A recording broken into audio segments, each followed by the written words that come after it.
Dapat sa grupo natin, lahat ng motor malilinis. Napakaganda ng mga motor nyo.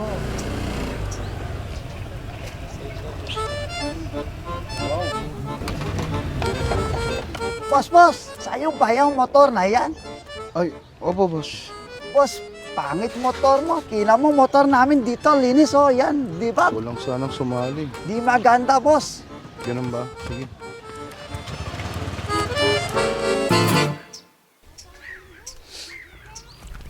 Kapatid, kanina pa kita nagmamasdan dyan. Anong nangyari sa'yo? Kasi gusto ko sumali sa kanila. Kaso, ang pangit daw ng motor ko eh. Araw-araw ko naman nililinis yan. Lahat na ng sabon na gamit ko. Ayaw kumintab nito. Tapos mabilis pang malikabukan. Pag umulan, nagmamarka pa. Kung alam ang gagawin ko. Ganun ba? Sige, may bibigay ako sa'yo. Puntahan mo to ha. Ano yun? Teka, saan to? Saan to, kuya? Kuya?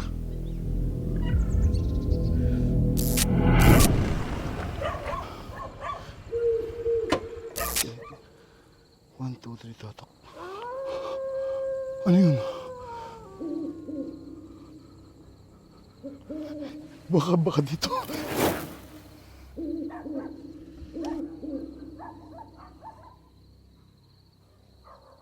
Ah! Sino ka? Ako ang hinahanap mo. Tatabo? Ako nga. At alam ko ang problema mo. Talaga? Oo. Rekta na to. Ito. Kobe coating wax? Quality yan. Talaga? Paano to gamitin?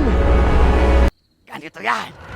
Siguraduhin malinis at tuyo ang sasakyan bago maglagay ng wax. Ginagawa natin ito para mas kumapit ang wax. Maglagay ng kaunting wax sa foam applicator at ipahid ito sa surface ng sasakyan gamit ang pabilog na galaw. Hayaang matuyo ng 2 hanggang 5 minuto o hanggang mag-haze. Pagkatapos, punasan at pakintabin gamit ang malinis na microfiber towel. Ulitin sa lahat ng bahagi ng sasakyan. Para sa the best result, gawin ito sa lugar na hindi naaarawan. Ulitin kada 2 hanggang 4 na linggo.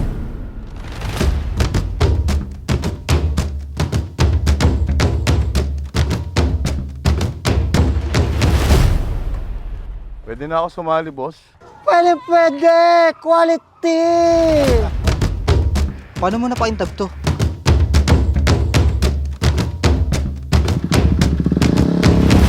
Dahil sa Corby, wala kang worry.